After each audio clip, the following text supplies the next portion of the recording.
got to talk about one of the GOATs, my big brother, LeBron James, passing Karl Malone on the scoring list for number 2 all time. Absolutely insane. You know why it's so insane? Because no one even considers LeBron James a scorer. That's what I think is extremely impressive. This guy isn't even considered a scorer, yet he's sitting at never agreed with that. And it's only a matter of time before he passed Kareem. Absolutely insane. And then he followed that up, going back to Cleveland, 38, 12, and 11. And oh my God, K-Love. By the way, we got to have K-Love on the show one of these days. But oh my God, K-Love. Jesus Christ. I think Brian owe you some good wine for that one, my brother. As there's no way, come on now, Brian. There's absolutely no way. Like Brian, you had enough reaction time to realize, like, oh man, that's K-Love. Like I'm not about. What's that, Mojo? His writing is insane.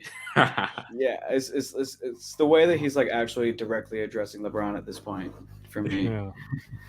Have to do that. Not put your foot in his stomach and climb him and get the extra boost and look at the rim and throw it in there. And then what I will say is,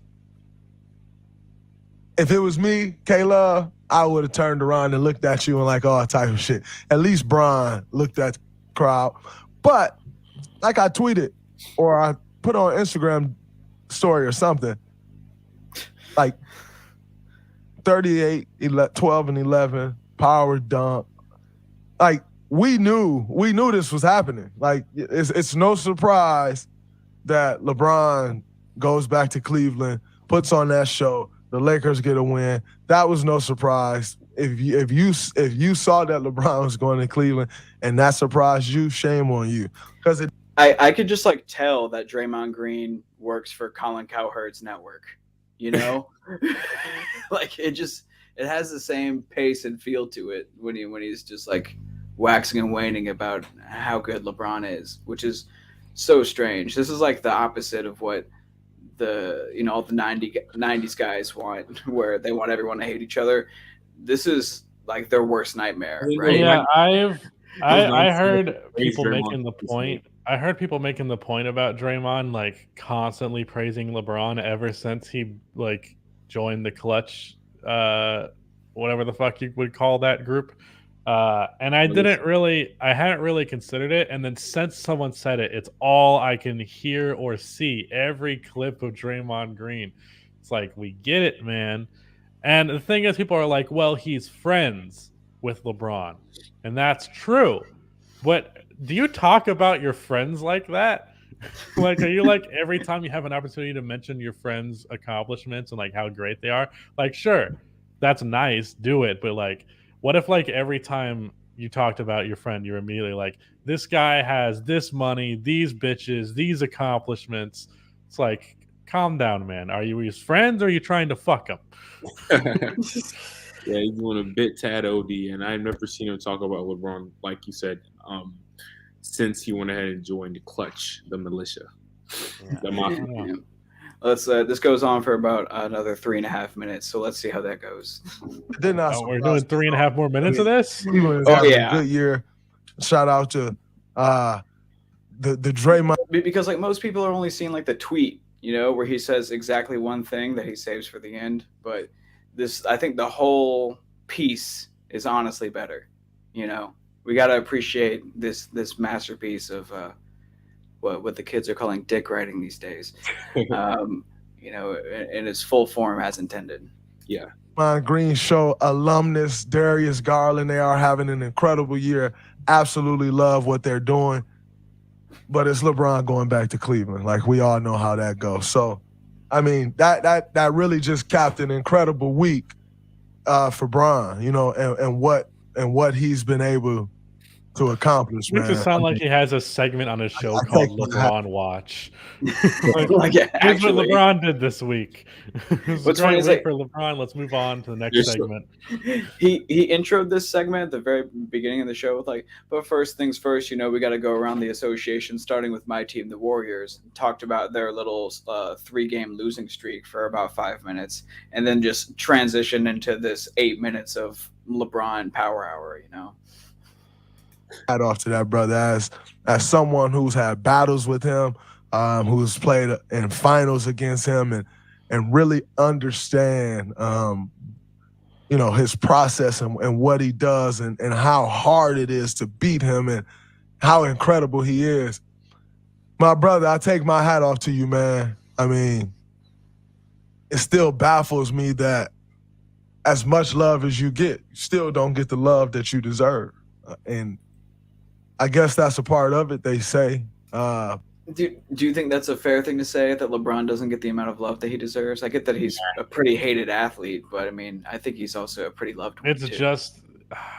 I'll flip it around. So he doesn't what I'm saying. The hate that he does get sometimes it's not deserved.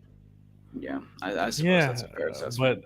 But love, he gets plenty of love. Yeah, that's crazy to say. It's like, does anyone get the love that they deserve in this world? If we're being real. This is turning into a therapy podcast. Yeah, no. This right here is the epitome of dick writing. I tweeted out the other day that the term dick writing has caught fire. You know what I'm saying? There's so many terms that catch fire and get misused like a motherfucker. Like the term gaslighting, it gets misused like a motherfucker as well. And dick writing, feel like these days, you know what I'm saying? You can't. Yeah, that term became really popular really fast. Everybody's saying it now. The slightest compliment, I could be like, "Damn, Jacob, I like your haircut, bro." Moto D right like a motherfucker. It says she's so nice about my man. And in this case, that's facts, but that doesn't mean you should use it universally. Yeah. Don't agree with that. I was joking. But even more importantly than a brother in this situation, as a competitor, as someone who's gone up against you now for the last 10 years, hats off to you, bro. And nobody else ain't gonna give you your flowers, my man. I give you all the flowers in the world because you deserve them, bro. From what you've done for the game of basketball, for the African-American community, for us as basketball players, and the freedom that you've taken hits for and helping everyone else get to where we are today. I take my hat off to you, bro.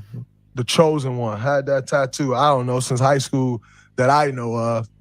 To actually come in the NBA with all of that hype and not only you didn't live up to the hype. You know what I'm saying? Most people don't live up to the hype. And to come into the NBA as the most hyped basketball player of all time and to exceed the hype, to exceed what they thought you were going to do, and they thought you would be one of the best to This dude is saying nothing new. We've all heard of him. Yeah, I was gonna say the thing is he's not saying anything wrong. Yeah, right. Exactly. But it's just we've heard this before. Yeah. Millions of times. Maybe he needed to fill time for his podcast. He was like, I had nothing else. Well, this is an 18-minute show. To me, this really feels like Colin Cowherd's network that apparently he owns is just kind of giving Draymond the training wheels he needs to be ready to be full-time doing this as soon as he retires, because this feels like him just getting his reps in of being a pundit, because he's on his own here. He doesn't have a co-host or nothing. He's just talking. And there's a couple cuts here and there, but overall, this is just 18 minutes of Draymond Green rambling. But about 8 of it is LeBron dick writing. Yeah. See, that is absolutely incredible. And the way you exceeded it as incredible as it is as a basketball player that you are, you've exceeded that in business. You've exceeded that in, like I said, changing. Sounds like he's giving a best man speech in this business. Yeah. Yes. You achieved that by your entire team, your entire family, y'all, our entire family. The Clutch family. All winning at the highest level. Like, you've achieved so much, bro. And like I said, as a friend, as a brother, as a competitor, I take my hat off to you, bro, because they ain't never been done like you. And I don't know if in my lifetime it'll ever be done again. So to be able to witness that, it's been incredible, bro. And saying that, still trying to kick the way that he's directly addressing him seriously makes it sound like a fucking best man speech. Like he's like, here I'm going to list off all the things that you did, all the things I like about you. Yeah, a little bio, you know, for everyone at home. Goodness, I think he's just about to say the thing that everyone was quote tweeting though. Oh no, but no doubt, man. Congrats to LeBron, second all time. Probably in 50 more games or so. 50 or 70 games or so, he'll be first all time. And I can't wait to see that. And I hope, Steve Kerr, I'm throwing this out there right now. If LeBron changes past an all-time scoring record and we have a game, I'm going to LeBron's game and witness history. So that's what we're doing, Coach Kerr. So all right. So are you a fan or a player? Apparently both, man. I mean, but like clearly fan is taking priority in this instance because that's wild. And I'm not one to get on players for like ignoring their responsibility as players or whatever, but like, come on, dude. Now I'm not as bothered by this as some people are. There were Warriors fans that were like, trade him. Yeah. Like, are you kidding me? It's like, bro, these same fans, Warriors, Lakers fans. I saw a Laker fan. There was a tweet of like LeBron posted himself banging out to music, in his Instagram story, and like Lakers. Where the players? Yeah, that type thing, and it's just like, bro. In my mind, I'm getting kind of like personal, whatever. So I'm just gonna throw it out there. But in my mind, I realize how high of a standard like regular people and just straight up like viewers put on these athletes, and I'm like, I wonder if they live their life to such a fine divine like line as well, those same expectations. Ooh, that was kind of bars. Fine divine line. You know how I be, Rusty. I be in my bag. But it's like, in my mind, I'm like, I try to have the same expectations for myself as I do for guys like Trae Young or Kyrie Irving or Kevin Durant or things of that nature, but not to that type of insanity level of just expecting them to be straight work. My life is basketball, point blank, period. Now, mind you, our lives technically is basketball, but not to that degree. Yeah, not like that. You know, we're basketball adjacent. We're not actually basketball. Yeah, if anything, I've tried to make an effort to make my shit less about basketball. Mm-hmm. Yeah. Exactly. Because that shit gets sickening once. I was on Tinder the other day talking to someone, and it's going well. Which I was talking about my job, and she goes, "Do I need to know about sports to date you?" And I was like, I would actually prefer if you didn't, because that means I get to talk about sports and less in my real life. Mm-hmm. Like, it's almost like, because it's my job, it's like sports feels like shop talk to me now. Mm-hmm. Well, yeah. Well, what she said, it sounds like she was trying to. What's that thing that I'm looking for? The love language, I guess. She was trying to, No, that's not it. Yeah, exactly.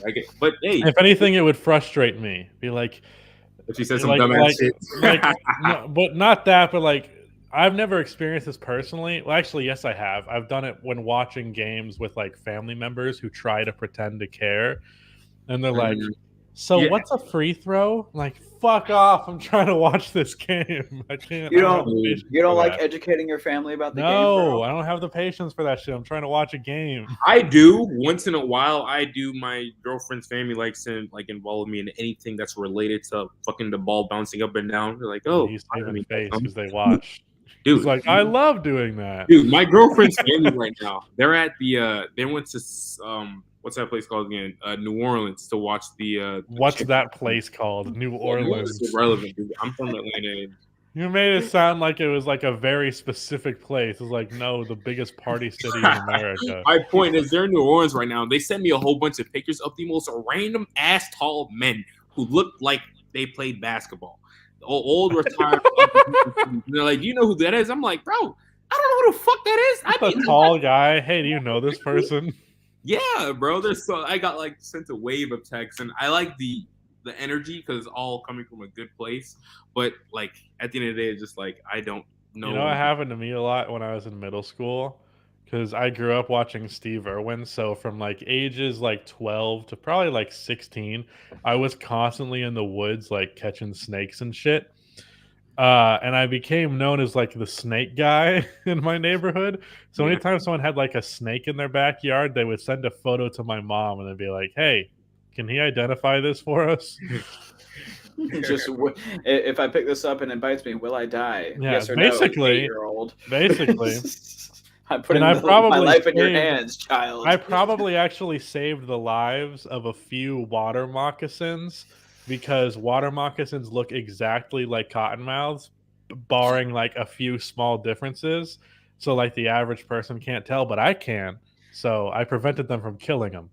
Am I tripping? I thought water moccasins were still pretty bad for people. Like I thought water moccasins are very deadly. Water snakes are not. I think they all should die, to be honest. Just anti-snake. Well, yeah, fuck snakes, dude.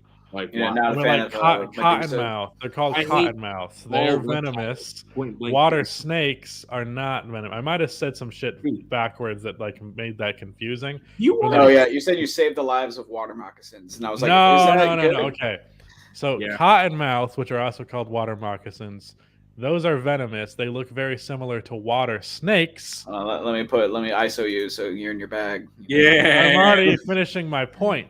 But the water snakes look very similar, so I could see a photo and be like, "Hey, that's a water snake.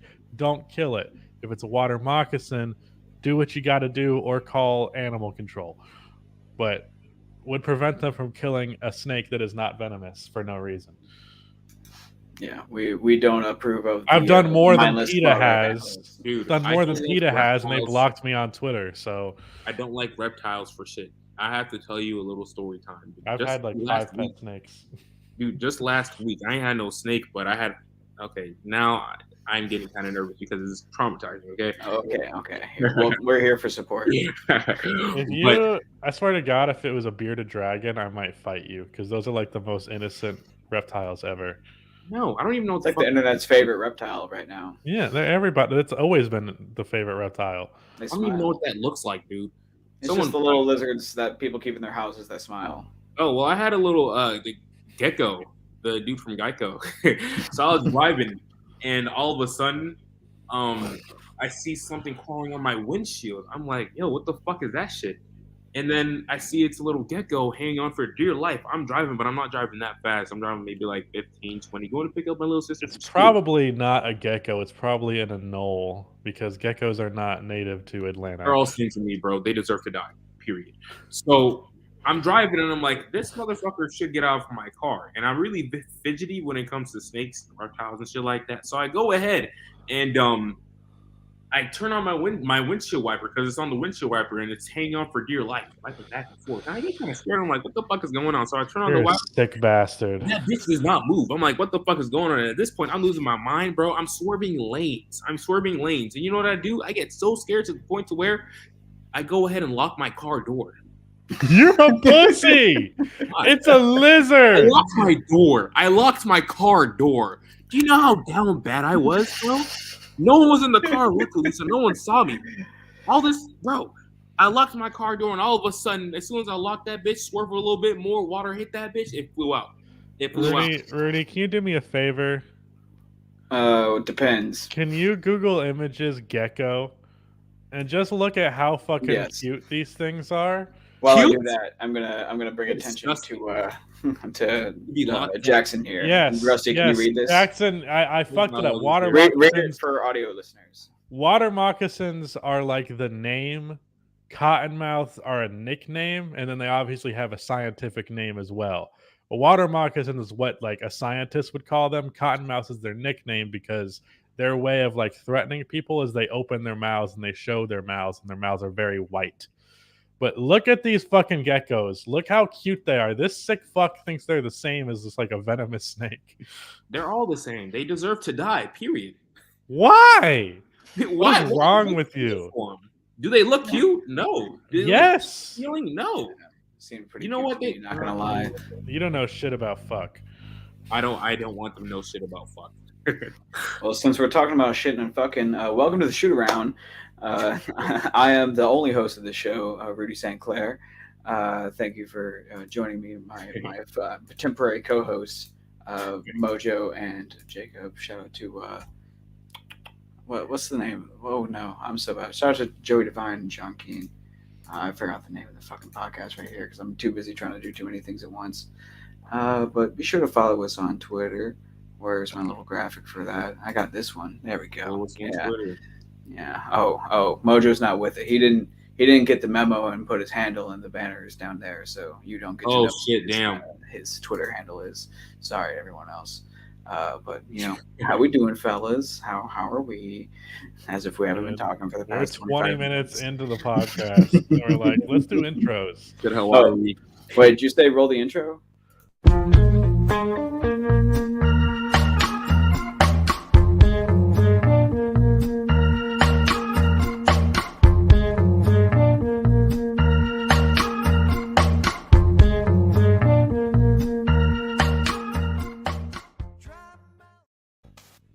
Rudy, it's the intro. I'm not kidding. It's like I'm very impressed, but like we already rolled the intro once.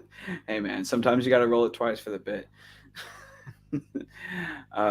Y'all seen this, right? Yeah, and they're like 1 and 3 since it happened. Yeah. It's the same shit. This Andre Drummond is a curse because remember the fadeaway shit that he did with the Lakers versus the Suns. It's basically the same shit. I'm assuming. As soon as Andre Drummond starts talking shit, your franchise is going down. Yeah, he's taunting the basketball gods, not his opponents. He should not be doing the things that he does. I mean, it's not like what team was he on? Huh? Before the before the Lakers, he's on the Cavs. Wow. Yeah. Oh, okay. And then he gets bought out, and they immediately have their turnaround season. Yeah. That's right. We shouldn't build around Andre Drummond. I feel like I'm starting to notice a repetition. Weren't they literally splitting his minutes with Jared Allen? Like, what are you doing? Yeah. So if you're curious, during their their only win is against Detroit. Jarrett Allen's first season where he is allowed to be the full-time starting center, he's immediately an all-star. After like 3 years of people begging the teams that he's on to allow him to be the full-time starter. When he was on the Nets, it was DeAndre Jordan, and it was like, bro, he's better than DeAndre Jordan, but just because he's friends with Kyrie, he gets the minutes. Yeah, it took until the very end of the season for them to figure that shit out. It's not the plays you make, it's the hands you shake. And then he goes to the Cavs. And then on the Cavs, he's fucking he's playing minutes with Andre Drummond and shit. Is finally starter and immediately defensive player of the year candidate and all-star. Crazy. Jared Allen is probably the most improved player that's not DeJounte. No. There's a lot of great candidates this year. I haven't even paid much attention to that race. Yeah, I mean, who cares about the most improved player race, honestly? Yeah. But like, it's an interesting topic for podcast. I actually care about it. I think it's interesting, but fuck me. I guess. My thing about MIP, I don't think I did a whole video about it, but like 2 years ago, I did like a little segment within a video talking about how it's like one of the most like not misused, but like a lot of people who suspect like super young players to win MIP almost never do. Mm-hmm. Like in order to win MIP, you have to have some drastic. Also, to me, like I think it's annoying when most improved player, it's like guy who averaged 15 minutes per game last year averages 34 minutes per game this year. I wonder why his stats are better. Yeah. Like that's fucking CJ McCollum's most improved player award in a nutshell. Like, he was an okay backup who got like 15 minutes a game, and then suddenly he was a starter because everybody left the Blazers in one offseason. And then they're like, wow, he averages 20 points with starters' minutes. It's not a surprise. Yeah, most definitely, dog. We've got a Jordan Poole mentioned in the chat for contention for most improved player, I assume. Jordan Poole is over here leaping tears. In terms of the NBA. Jordan Poole is better than I thought he was going to be this year, and I was hyping him up going into this season, which is the crazy part. What's a closer race right now? Most improved player or most valuable player? Most valuable. Yeah, I mean, it's Giannis. I don't know if Jokic. that's necessarily true. I feel like most improved could be closer, but no one cares. Whereas most, Right. where MVP might be less close, but it's a more of a I contentious think DeJounte conversation. Murray has it in the bag. You know, I want to say I'm fully in agreement with AlexHoops in that the fact that Luka is not getting any MVP love is kind of insane when you consider what his case looks like. The Mavericks are the third seed. Fat. People were cooking him. How is that insane? It's not Huh? insane. He started off the season slow and fat. It's not insane. Okay, well, look at where he is right now. The Mavericks are about to be the fucking 2 seed. Yeah, I know, but there's like same thing. You could say the same thing for Jayson Tatum. Like the Celtics started off. You know what? I don't understand. Jayson Tatum has a better MVP case than Devin Booker. That is wild. Because everybody's just saying Devin Booker because the Suns have the 1 seed and they have the best record in the league. Jayson Tatum is more contingent on the Celtics' success than Devin Booker is with the Suns. And he's also a better player, so that helps. Yeah, I'm not going to sit down. I know the Devin Booker dick riding lately has been insane, so I'm going to get slandered for that shit, but I don't care. It's true. Jayson Tatum has, at the very least, an equal case. Like the Celtics are close to the equal 1 seed case themselves. As Luka or D-Book? As Book, but Luka has a better case than both of them. Yeah, I feel sorry for Booker because like, damn, bro, you're good, you're killing it, but like, no one's gonna take you like that seriously. Luka has those insane fucking numbers, and the Mavericks are potentially about to be the 2 seed when no one saw that coming. Yeah, I saw some tweet that said like it should be obvious that Trae Young is closer to Luka Doncic than Ja Morant, and I was like, this does not seem like a universal truth that should be obvious. Just say that you think Trae's better than Ja. Period. Why are you right? Like you're making it algebra. You know? Yeah. That could just confuse me. I think Trae and Ja is a close conversation, but those two are both a step below Luka. Yeah. I mean, if the Grizzlies didn't absolutely lock up the 2 seed, I would say that Doncic has a shot at the MVP. But you know, since he can't lock up the 2 seed and isn't it like a 2-game difference? I guess at this point, 2 games. It's impossible though. We got it. Yeah. I think like we have the tiebreaker and yada yada. Like it's official. We have the 2 seed. Still, the fact that the Mavericks are the 3rd seed, no one would have saw that coming a few months ago. A lot of people expected it happening, but it happened a lot slower. Not to mention, you know how people love to shit on teams for having bad records versus good teams? I sure as fuck know. The Mavericks have a great record versus good teams. Okay, but here's the thing about you compared him to Jayson Tatum earlier. I think Jayson Tatum's case is kind of hard to make, not because he's not a very valuable player to his team, and not because I'm a fucking hater. Because you think Jayson Tatum is more athletic than Danilo Gallinari. That's some shit that Rudy once said.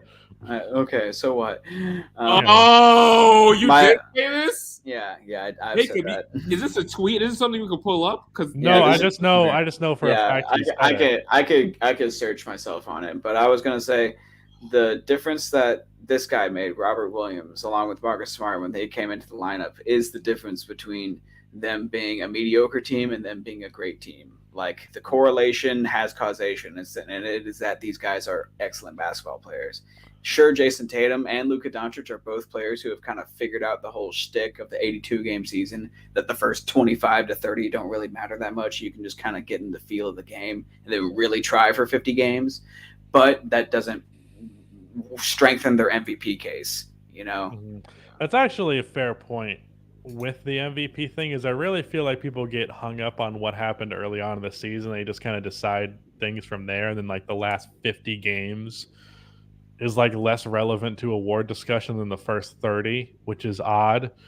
Or people for the anti-Luka case will be like, well, Luka was struggling for the first 2 months of the season, so therefore he can't win the award. Well, he wasn't struggling for 50 games, so who cares? Not to mention he was dealing with Kristaps Porzingis. Yeah. You know what I hate above all, though? That awful trade turned out to be good for them? No. I'm glad that happened, even though I made a lot of videos That's shitting on it and thus got shit on for shitting on it. But what I hate is that Stephen Curry had his name on the 2022 MVP after the first 3 months of this season. Like that shit was. We were already done talking. Like he's like the only dude not affected by the new ball. Naturally, he's Steph Curry. Like we were like, it is Steph. He's winning the award.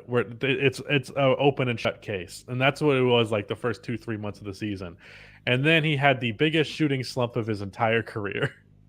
He had to unlock. Literally, if he would have continued like whatever he was doing, or even play like a step below, he would still run away win MVP in my mind. Most definitely. It's tragic. Maybe not run away, but I think he would still get it. He shot 40, 33, and then whatever from the free throw line for 2 months. Which is crazy.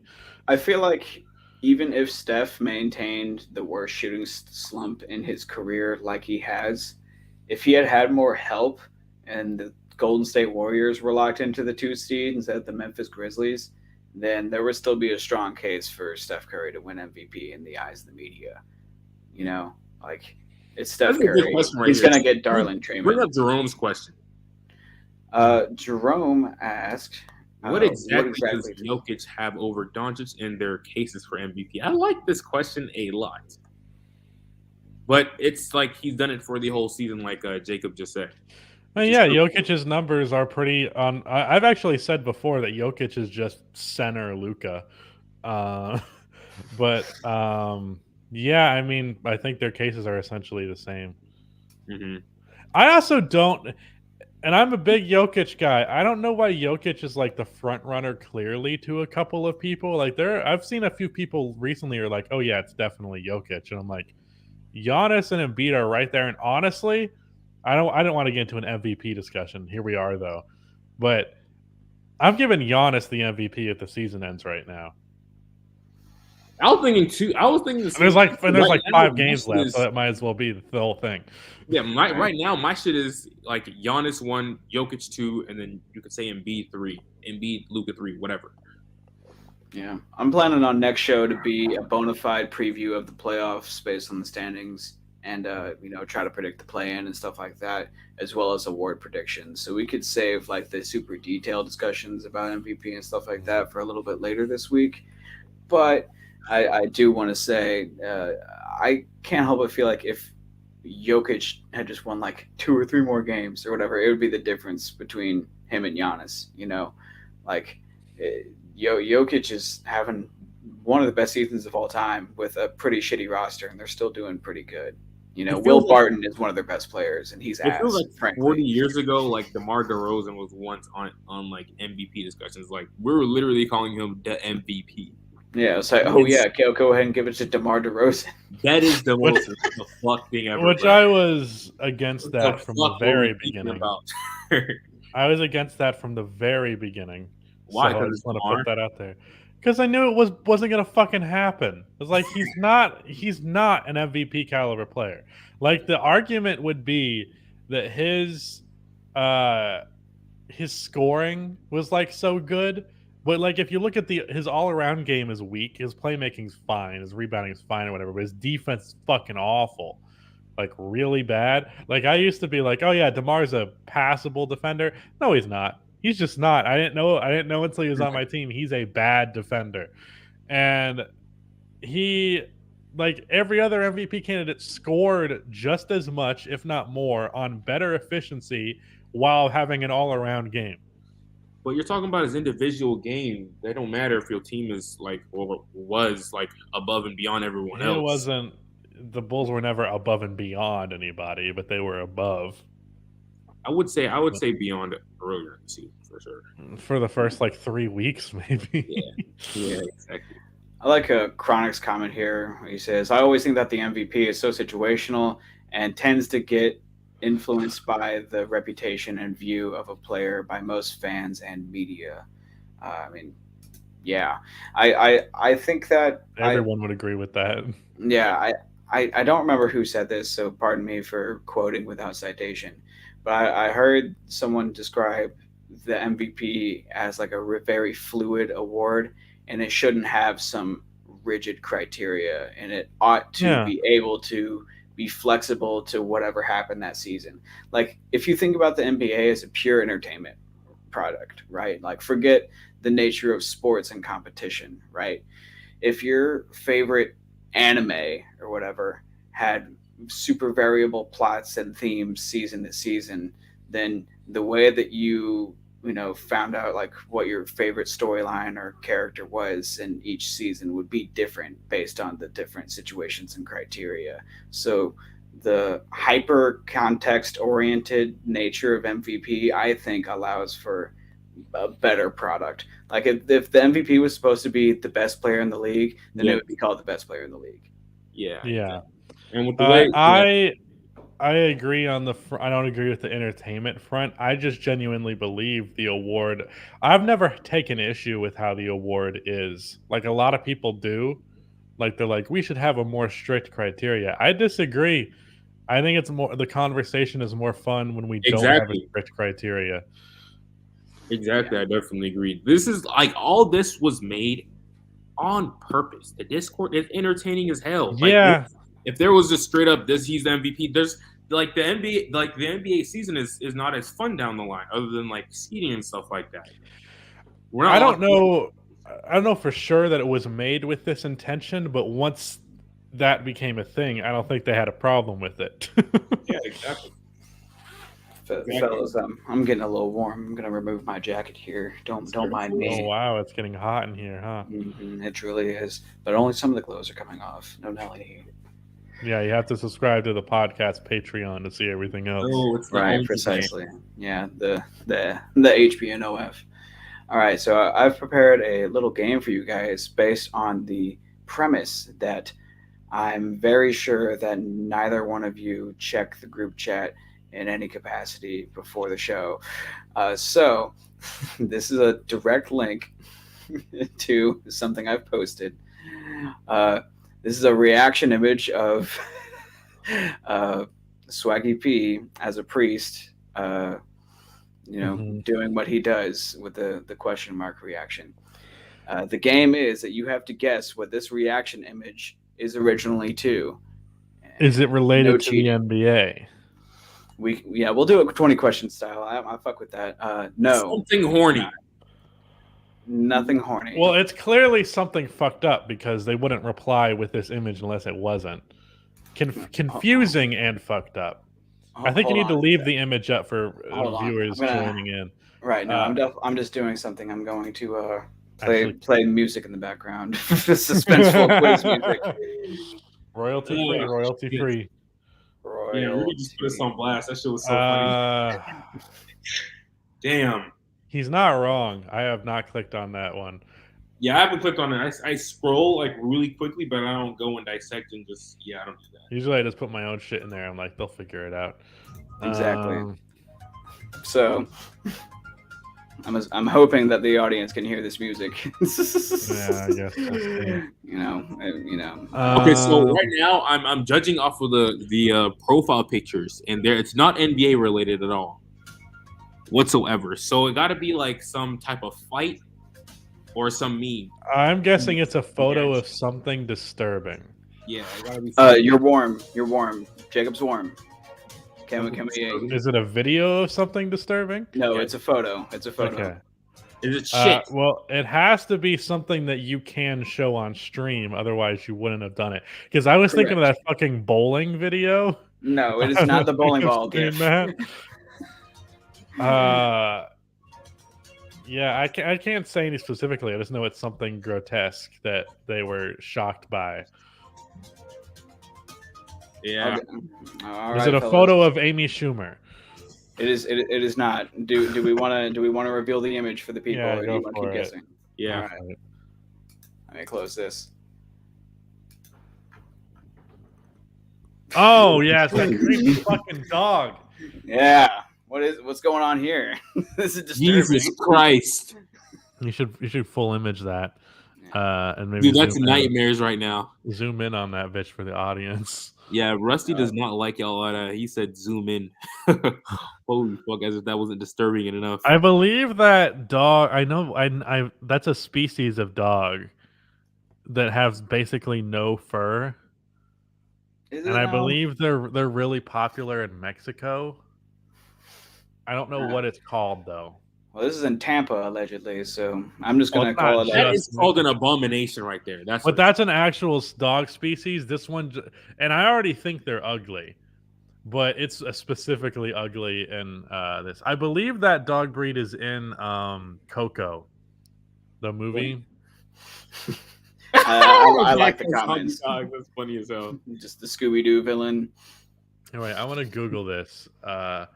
Someone else said, "Oh, I saw one in Georgia." Mojo, you better watch out, dude. What do we call this this thing? What is this? Oh my god, called? That is mind-numbing right now. Oh, it's something that's like impossible to pronounce because it's like it's XOLOITZCUINTLI. Oh well, fuck all that. Or a Bolivian hairless dog. It's one of those two. But they're not normally that terrifying. That one has seen some shit. That one came back from Nam. Yeah, that one was all kinds of fucked up. Hopefully, we didn't lose too many viewers over that fucked up coyote. It's like my own podcast. Goddamn, that was. All right, well, this one's for you, Jacob. Mojo sent this to the chat. Why is it for me?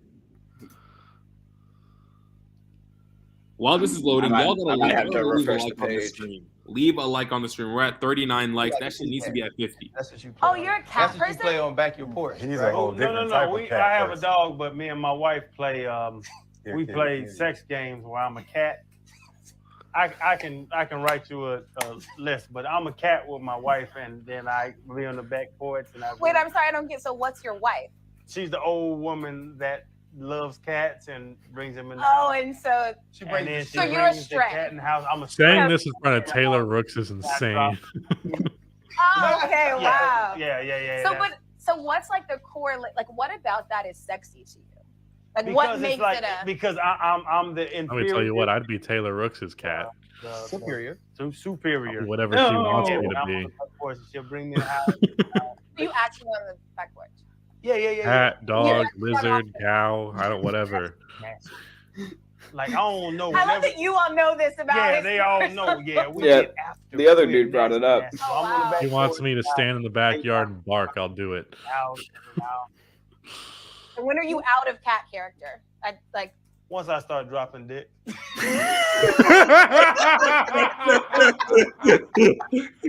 I probably have one too many followers. I have never heard that phrase, dropping dick. That's crazy. God damn it. Once they start dropping dick, that is the funniest I've ever heard. Holy fuck. That was great. I knew Mojo sent that video to the chat thinking of you. So I have never role played as a cat, but if Taylor Rooks wants me to do that or anything of that nature, I am game.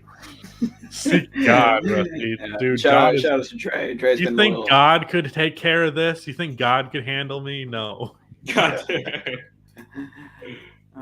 God would be like, man, this guy's fucking sick. I'm not talking to him anymore. Yeah. What they do to you down there? Goddamn. God would give up on me as a lost cause. Well, we're moving on to the Rusty Power Hour here, where we just talk a little bit about how swell your life's going, bro. you met the baby. I did not meet him. I did not say a single word to him. Well, you know what's fucking hilarious about this? To collab sometime. So I was at the Nuggets Hornets game. I was 3 rows behind courtside, which is seeing the players that close is a fucking crazy experience. But also, if you're courtside in an NBA game, you have a chance of running into celebrities. I have seen J. Cole at a Hornets game like a dozen times at this point because he sits courtside all the time. But the one time I'm actually courtside, DaBaby is there. But you know what's fucking hilarious about him being there that day is this is Hornets Pride Day, and they had pride flags everywhere. They had a bunch of interviews with the members of their cheer staff who were gay. So DaBaby was at the Hornets game on Pride Night. So I thought that was pretty fucking funny. Maybe he did that on purpose. Who knows?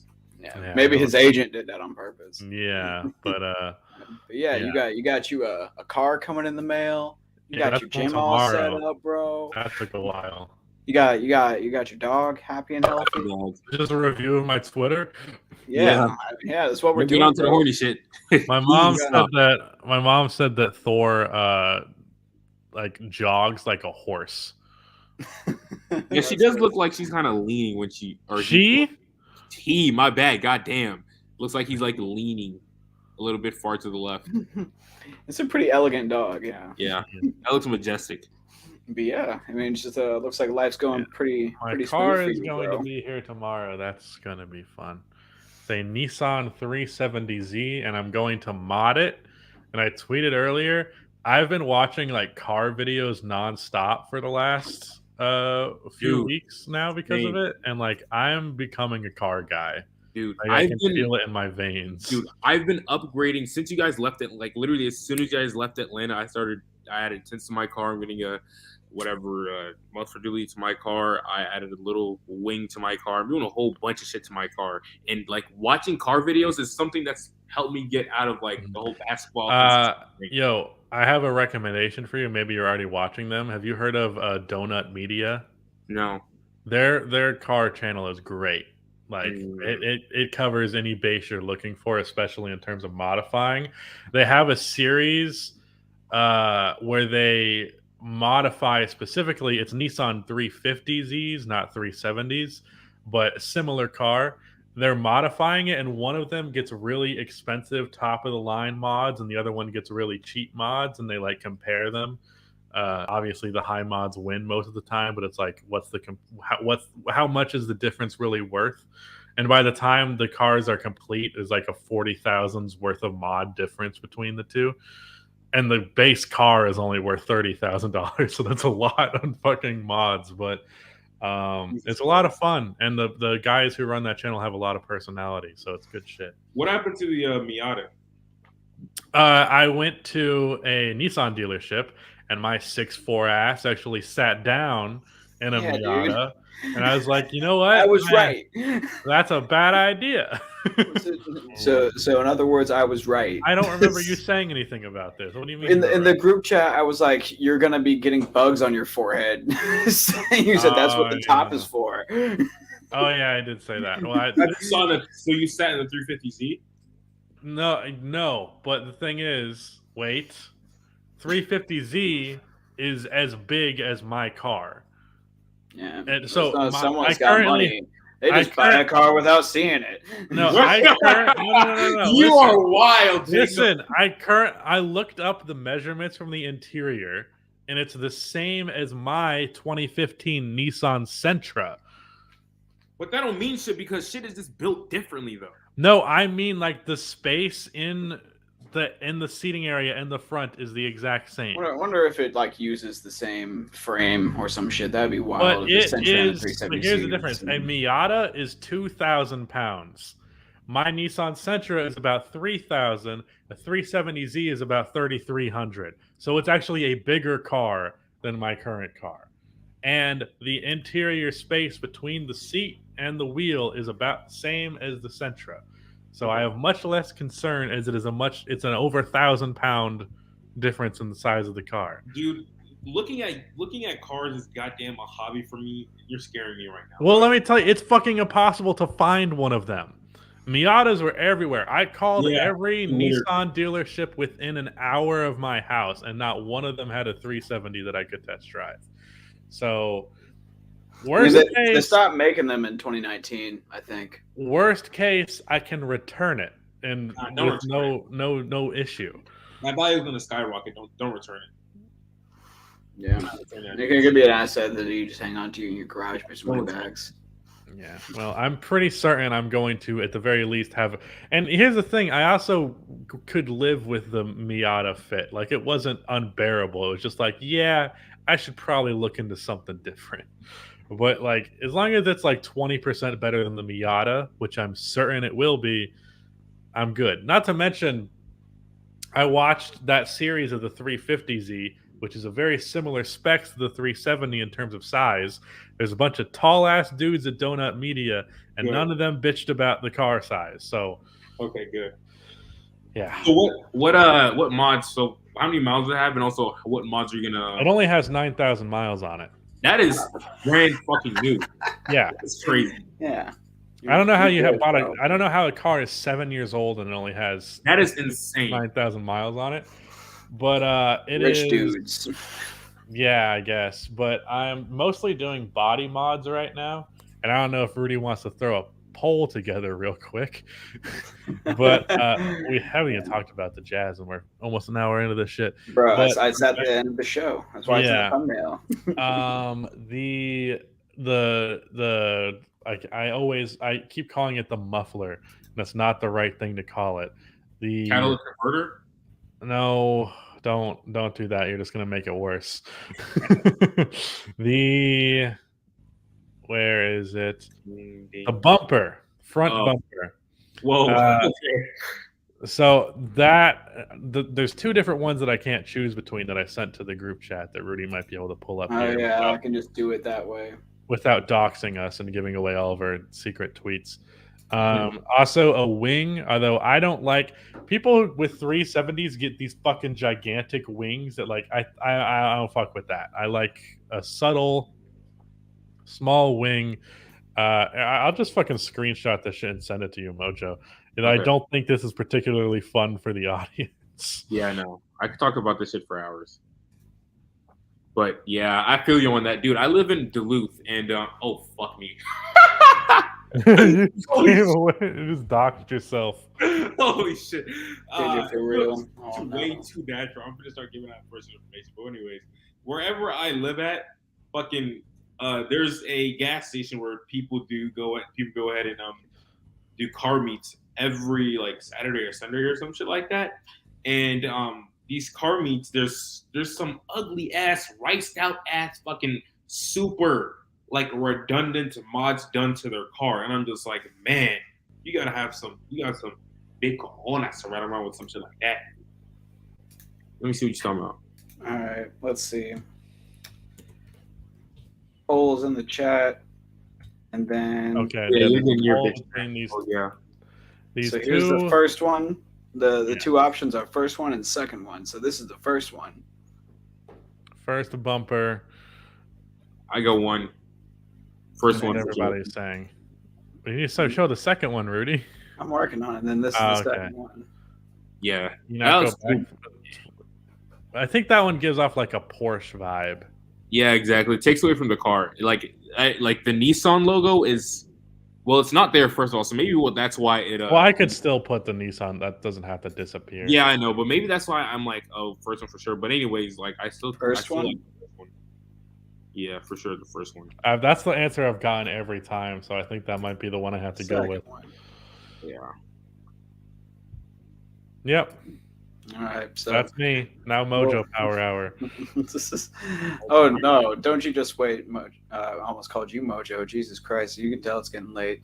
Let's see. You got your gym all set up. We already talked. We got the healthy dog. Sorry, I'm just deleting tweets as I go. You wanted to talk about this, about how something about settling for threes bothers you as a phrase. You had to delete the tweet. And this is the only evidence I could find of it existing. I had to delete the tweet because nobody understood what the fuck I was saying. So go off, King. I'm gonna need the chat to get behind me on this one. So what I was bitching about is the term settling for threes is a thing. But it is a thing in the way that empty stats are a thing, which is to say, yeah, it does exist. Should we point our finger to this at every given opportunity? Because that is what I feel about empty stats, and I feel the same thing about this term. And I feel like this term specifically exists for old heads. Like 90% of the time you hear this term, it's not used properly, and it's from some old fucking commentator who doesn't like modern basketball principles. And a team shoots a lot of threes. They're like, man, they keep settling for these threes. But my biggest criticism is that, let's say an offense is ran the exact same way in 2 games. I'm trying to get this in frame. My hand gestures. Same There way you in go. 2 games, but in this game, the shots don't go in. In this game, they do. But the same way the offense is going, like it's the same shots, it's the same players taking them, it's the same quality of shots. But in the game that they win, the shots are going in, and the ones that they lose, they don't. No one's criticizing the offense in the game that they win because the shots are going in, but they do criticize it in the game that they lose. So it's literally just a difference of the shot going in or not. So Mojo, in response to my thing, tweeted, "It's a make or miss league." I agree with that. So if you run an offense that normally goes well and then one day it doesn't, that doesn't mean the offense was bad. It means you had a bad night. And I see teams have these bad nights, and then the immediate criticism is they were settling for threes. But it's like, okay, were they settling for threes in the game where all the threes were going in? Didn't seem like it then. It wasn't settling when they were dropping. It's only settling when they're not. Long story short, old heads need to shut the fuck up and evolve with the goddamn game today. Yes, but the thing is, like, everyone in my replies is like, well, there are teams and there are moments where it seems like they're settling for jump shots too much. That's absolutely the case. It does happen all the time. One of my biggest criticisms of Zach LaVine is it seems like he gets into this mode where he's just like jump shot, jump shot, jump shot. That's all I'm going to do. And it pisses me the fuck off. So I'm aware it happens, but it's not as nearly as common of a phenomenon as you think it is. Literally any time an NBA offense is having an off shooting night and there's an old head commentator there, he's going to say the problem is they're settling for threes. And that's not the problem most of the time. Dude. Every missed three is a settle, but if it goes in, it's not. And here's the thing. Fucking Stacey King, who I have beef with at this point. I used to be like, I kind of dislike aspects of Stacey King. At this point, all I can focus on is the negative. Nikola Vucevic, when this man's three is dropping, nothing to say. Anytime his threes are not going, he goes, man, Vucevic's got to stop settling for these jump shots. He's going to get inside the paint and bang down low. But if he's hitting the shots, got nothing to fucking say about it. It pisses me off. What's his name? Shaq used to say this all the time about Joel Embiid. Like anytime that Joel is shooting too much or whatever, he's like, man, you gotta take it down low, bang out, you 7 blah blah blah. You got a big body, use it. But as soon as he's hitting all these threes, you know what I'm saying, killing it from the mid range game, there's quiet. He's the most dominant big in the league, and that's it. Is a big in the league, and that's it. So just like, bro, like you got to be consistent. It's just like consistency. That's all. But yeah, I agree with you. It was hard to understand because of how you worded it, and I didn't like. Well, it's also that was a lot more than 280 characters. Yeah, exactly. That's true. Exactly. But I feel what you're saying. I mean, if I remember right, the way you phrased your tweet was something like, it was like an expression of how you feel. It wasn't like a declaration of some sort of like. Yeah, I wasn't really backing up the point. I was just like, I hate this term, and I really hate how it's used, which is more accurate. Yeah. Quick fun fact: everyone who voted on that poll, all 9 of them, said the first one, Jacob. So, we got 9 out of fucking 80. You guys are awful. Bro, you guys got to start leaving likes too. How many likes are we at right now? Don't tell them they're awful. They're just fine for stopping by. No, this is not how my relationship with my audience works. So I'm gonna bring this to everybody. I hate all of you. We need 60 likes at least in this bitch.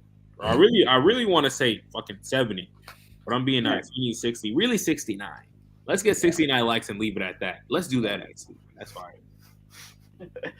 Yeah. All right. Let's see. I want to get Jacob to talk about this a little bit because it seemed like it riled him up on based on his twittering.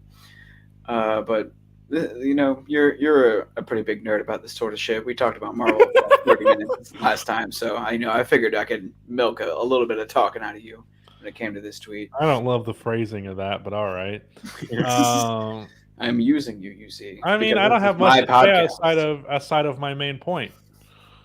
People get too locked up in their perspective as an audience without considering the perspective of characters that don't see the same things you do, or they just don't consider perspective, period. One thing I can't fucking stand is the treatment of Skylar White from Breaking Bad. I don't know if either of you guys have seen Breaking Bad. That shit's just misogynistic as hell. It is. But like literally, like what else would you expect her reaction to be? Yeah, dude. Like spoiler if you haven't seen anything about Breaking Bad, but imagine being the wife to your dying husband who then comes out to you as a meth manufacturer and distributor. And drug lord who's killed multiple people, and there's a constant threat of death surrounding your family. Right, like I would probably act emotionally. Yeah, I probably wouldn't be happy with it. It's just I could not imagine.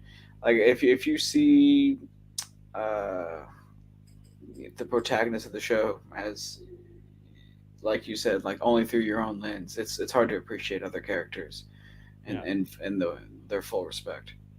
Absolutely. Let's see. Moving on to another thing that you were tweeting about. This is just my Twitter page is just our content, apparently. Yeah, I mean, like you were saying on pre-show, your Twitter's been banging lately. But it looks like you guys had a little bit of a discourse going on between. You know why my Twitter's banging? It's because I tweet like once a day now. Yep. I literally only tweet good tweets, and if I delete almost all of them after that aren't good. And so I just thought this was funny. It's like roughly in the same moment you guys are just talking. Yours is more anti-Harden than mine is. Right. It was more so anti-Harden fans. Well, here's the thing. I just before James Harden, nobody said remove their free throws and this is what they average. Nobody said that about Kobe averaging 10 free throws per game in 2007. Nobody said that about Michael Jordan averaging 12 free throws per game in 1987 when he averaged 37 points a game. Nobody gave a shit about that until James Harden, and now we have to have this conversation. And I understand part of it is the difference in the free throws and like you're saying, like the arm barring players and getting away with it. But like foul baiting was a thing before James Harden, and I'm tired of people acting like it wasn't. But there was some degree of egregiousness from how James Harden does it, combined with the social media era, that made it a more prevalent and over the top talking point now. And it drives me nuts because free throws, whether you like it or not, are a part of basketball. And every high volume scoring season in NBA history is also accompanied by a lot of fucking free throw attempts, because that's what happens when you shoot the ball 25 times a game, because you get fouled because we're playing basketball. What's worse, the Harden discourse in your opinion, or this tweet that you're talking about pre-show about being? I want Mojo to see this because he didn't see it pre-show. Yeah. Just read it to us, Mojo, if you don't mind. Why Embiid should be the MVP. He carried the team during the Simmons debacle. He saved losing games with blocks, rebounding, and his refusal to quit last night. I don't care what the stats say. He looks more electric on the court, not Jokic. Sorry, Giannis should be his biggest comp. He said he looks more electric. Electric.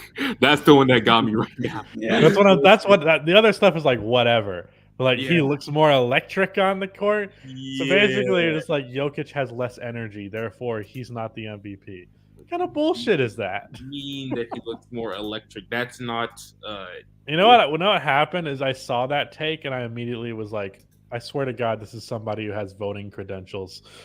Like I was like, this feels like some shit that would exist, but luckily it's not the case. That's mind numbing right there, dude.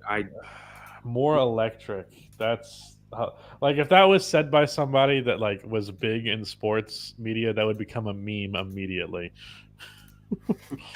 Well, that's fucking disgusting. Well, Mojo, I'm going to transition to Mojo time from the Rusty Power Hour. I disagree with your assessment, but I don't know ball. You do, so. Where's the foul? Are the continuation rules different in college? No, I'm pretty sure they're the same. Let's see this replay. I want to know where the spot of the foul is, because if it's after he picks up his dribble, then that's clean. Oh yeah, that's continuation. That's continuation. Absolutely. I thought to me it looks like he brings the ball back down, and so like that stops the upward motion. Foul right there. Foul right there. No, that's not continuation. They can't be. He was about to shoot that ball. Maybe he fouled him. But he didn't get another hand on the ball just yet, though. He was raising. And go to the comment section. I want to see if people agree with this take or if you're unique. No, all it says is "damn, that's heartbreaking," and ball. No, I mean I meant in the Bleacher Report. Oh, in the Bleacher Report, not Mojo's tweet. Lamau, that's horrible reffing. That's continuation. Next one says good call. I mean, I think once you've picked up the dribble, and if you get fouled after picking up the dribble, shoot the ball and it's continuation. My thing is that's a two-part thing though. Like picking up the dribble and like actually having shooting motion. Having shooting motion is continuation, but he didn't have shooting motion at all. He was on the way to make the move. He didn't make the move just yet. So that's why I say that's not continuation. Now, if he would have hurried up and get two balls in the hand, two hands on the ball, then okay, cool, continuation. But he just wasn't quick enough. He didn't make that move quick enough. So that's why I say it's no continuation. This dude on Twitter says a shooting motion starts when you give up a legal dribble by letting the ball come to rest in your hand in any position, grabbing with both hands or holding it against the body, which he does. Includes any legal body movements and ends when the ball is released to the goal. Bad call. I am of the school of thought that fouls are vibes and there are no rules. That's how you feel at the moment. It's like if that looks wrong, then it is. Blow the whistle. That could be on that right there could be on his shirt. Fouls or vibes. Yeah, we need merch ideas. Yo, that's merch right there. I'm in my creative bag right now. Fouls or vibes, and then I just imagine a little angry stick figure. Yeah, just the little purple demon emoji. I'm gonna put that in the group chat so we don't use that. Fouls or vibes. I think it's close enough that I'm like I'm not gonna die. That's not a hill that I would die on whatsoever. But just like at the there are almost people are saying there is no continuation in college. Again, fouls are vibes. So if there wasn't, then they wouldn't have counted that because that was obviously a situation of continuation. They wouldn't have counted that if it wasn't. Well, they didn't count it. I don't think they blew it off. What? Yeah, they ended up not counting that. Then what are we arguing about? He was so mad. That's not even the game that just happened. That wasn't the national championship. That was the Final Four. So it's been a while. Oh yeah, it was Kansas and UNC or whatever. Yeah. That game was amazing. Mojo, I'm assuming you watched the game. Jacob fucking didn't. Jacob didn't watch that game. That was one of the most entertaining basketball games I've ever seen, dude. I think. I can't watch players miss so many free throws, man. Yeah. Entertainment. That's all I'm talking about. It wasn't high quality basketball through and through. Yeah. What I don't know. It was good. Great game. Yeah. 15, 16 point comeback. Yeah. I wish it was UNC. But whatever. You know what's crazy is I would legitimately rather watch like a Kings versus Thunder game than a college championship game. Wow. Now that's not this one, man. Not this one. Maybe not this one. I don't know. I see it, but like in general, like that's how much I like the NBA compared to college. Like I just don't care. Yeah. Wow. I mean, after a full month of madness, it's pretty easy to get sick of it, I guess. Yeah. I don't know. I think it's just good seeing struggling players try to go ahead and do their thing at the biggest dude. Puff Johnson literally just like got so gassed he threw up. He was just going so hard for like 12 possessions. I don't want to say too. It is scary how similar he is looking to his brother. That should damn near. I don't know who his brother is. Cam Johnson. Oh, okay. How is that not obvious? Cam Johnson on the goddamn Suns. He looks. Well, you have to one Suns game today. You have to understand this is a white guy. You just had to compare. Like, how is it not obvious? Like, I'm not going to tell you what a black dude looks like. You're not supposed to do that. Wait, what are you talking about? You can't. You're not supposed to do that if you're white. Really? You're not supposed to do that. Don't want to get framed as a guy. No, you're not His supposed to last do name that. is Johnson. I don't know. If you're white, Johnson as well. if you're white and you say that a black person looks like another black person, you have to be really sure they look like that other person. Bro, if Otherwise, I showed people you, are gonna call Rudy, you please racist. get a picture of Puff Johnson. I've never. Yeah, that's a I'll crazy queue up Puff. Johnson. That is a Yeah, name. Dude, Yeah. cool as hell.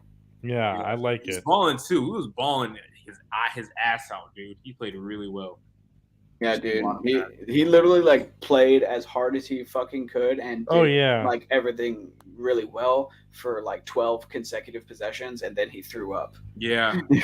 Yeah, that was I love that moment too. I ain't gonna lie. It's just that's college basketball. You can't get that. I mean, I can definitely see the difference, but I know what you're talking about. Dude averaged 3 points a game here. That motherfucker is Cam Johnson. Stop lying to me, bitch. Nah, I can definitely tell the difference pretty clearly. I can't. I didn't realize he also went to North Carolina. No, yeah. Anyway, you're posting about how this video is gonna ruin the Suns season. I don't understand what the big deal about this video was. What's It's cringe. That's the big deal. That they're working out. We're out here working hard. Someone tweeted that this looks like a 20, or the specific clip of DeAndre Ayton and Devin Booker dapping up hands. That right there. It looked like a 2015 My Career. That one is definitely cringe. Yeah, doesn't matter. Let's not forget the Suns' full strength loss to the Grizzlies, resting everyone. Let's not forget that DeAndre Ayton is a future Chicago Bull. Hell no. Yeah, he is. but, I'm not even joking. The Suns are done, I guess. They've been the most dominant team in the NBA, but it's over for them now because they posted one cringy video. Well, I'm genuinely serious. That's something that I think can happen, and I'm going. It happened to like the Pittsburgh Steelers, right? Like Juju Smith-Schuster ruined their season with TikToks. No, I'm talking about DeAndre Ayton going to the Bulls. Oh, I thought you were talking about that is a thing that has a genuine chance of happening, and I'm going to be pushing it all off season. Oh, we'll see, man. I'll give you 10-1 odds on that, dead ass. Mojo, I want to give you the opportunity to expound on this because I disagreed with this one, by the way. So we're about to get in an argument. I'm tired of these legends sticking with these 2018 ass narratives. Wait, why do you disagree with this? Because Giannis is still not a great shooter. I know, but they act like he's incapable of it, period. Back in 2018, he was pretty much incapable of it. That's it. There's nothing else to still discuss. not good. But he's not incapable, though. There's a difference between not being good and incapable. Incapable is someone like Rudy Okay, Gobert. but like with the jumper, I think Shaq means like a really good jumper, not capable. No one says like, oh man, that guy has a J when they're capable. Like, you say that about someone who can really fucking shoot the ball, and that's still not Giannis. I think he's improved to the point where I am not sticking. I'm not going ahead and consistently like acting like he is incapable. I feel like it's he's sort not of plays incapable, into but he's not a shooter as well. Yeah, I think Shaq is saying, which by the way, it's insanity, that Shareef O'Neal is going to be Giannis plus a really good shooter, not just capable of hitting an open jump shot. Yeah. That was asinine. Shaquille O'Neal's been on some bullshit lately. Dude, he's been the last 5 years. Right. I mean, hey man, for me, for me, someone closer to 30 than 20, that is lately. You old fuck. So for me, time stopped in 2016. Yeah, for you, that's lately. For me, I was 17 5 years ago. That's crazy. Yeah, but I feel like that sort of sentiment about Giannis developing a passable jump shot sort of plays into the same sentiment behind this tweet about people attaching skill to how fluid a player is at dribbling and shooting. Want to give you a chance to talk about. A lot of people used to call Blake Griffin unskilled just because his game was like wonky. Yeah. Like he dribbles weird, his shots kind of weird, his post moves are weird. But like if they work, who gives a fuck? Exactly, dude. And right after I made this tweet, a couple of days later, the whole video of Kyrie dribbling the basketball with each and every individual finger came out. Just like goddamn, I did not see that. That shit was crazy. That is You need to see that. Is insane. That's one of the most insane fucking drills I've This seen. entire podcast is just a fucking review of what happened on Twitter the last week and a half. Have you not figured that out yet? I already did. I figured you'd be better at this. Hey man, people like NBA Twitter. I don't know what you're saying. Yeah, but they follow us. They can just see. No, you don't know that. You don't know that. But here is that drill. Yeah. Yeah, this is I gotta admit, this is aesthetically pleasing. Yeah, I ain't gonna lie. That is. He looks like someone said he's playing a piano. Bro, Yeah, I think that's what the caption is. That's how I be playing your girl's pussy. I cannot. You're not doing that shit right. Jesus Christ, dude. You heard that. We have removed Jacob from this podcast. Yeah. You really said that. That was funny. Ew. Man, what? You're nasty. You're a monster. You need to be locked up, thrown up to the deepest depths of fucking hell. Jacob's in timeout, everyone. Yeah. What's your girl? You want to explain this one to me, old buddy? Darren Jackson been a huge disappointment offensively, in my opinion. But that shit does not matter because he's been a top 3 defender in the NBA this year. So I was a humongous Darren Jackson Jr. fan. Not as much as this guy right here thinking that he was the best player on there. No, I thought he was going to be a top 5 player in the league one day. Yeah, no, exactly. His hype was, I won't say his hype was that crazy, but his potential, his ceiling was really insane. But then I think I can't be the only one who thinks this. Like him averaging, or him being like what, the 3rd or maybe 4th the best offensive player on his team is like, damn, I kind of expected, it to be a you and Ja thing. But now it's like Ja in the crew. He's a part of the crew now. He's not viewed as like the second dude anymore. That's more so someone like Desmond Bane or something like that. If there was supposed to be like a second dude, which I just think is just Ja in the crew, and then anybody else could have a good night. But man, that's a micro hot take, at least in the Grizzlies realm. I think that Desmond Bane might be like the second option on the Grizzlies. Like people see him as like the second best player on that team, more so than Jaren. I think that's a plausible take, but it seems hot. I still think Jaren is the second best player, but like it's not like roaring. You know what I'm saying? It's not like not like a star level. No one's on Darren Jackson. No one's on his ass for a reason. I will say they don't hold him to that like type of. I noticed Jaren is kind of slipping into like the Giannis role defensively with the Grizzlies, and I'm really fond of that. For sure, it maximizes his defensive potential. I think because he's not a giant. He's not a giant like Steven Adams type of body who can just fill the paint with his presence. Right? He's a long, athletic, intuitive defender with a nose for the ball. He's not a guy that's going to just take blows all game and protect the paint like that. He's a true power forward, in my opinion. You could spend half the game playing center, but in the playoffs, I would like him to spend 2/3, 3/4 of the time playing power forward, unless you got Brandon Clark in there. Because that is a badass lineup. I love that. That is my favorite Jaren center minutes is when he's playing next to Brandon Clark. In which case, honestly, Brandon Clark is more of a center. Like he's only 6'8", but he's better at raw paint protection than Jaren. Sometimes seeing him shoot the ball will forever like just make me so goddamn confused, dude. Like his shot his rookie year was great. Then his sophomore year was what the fuck happened to this dude, and now this year is like, okay, really, what the fuck happened to this dude? It's so glitchy, laggy, and disgusting.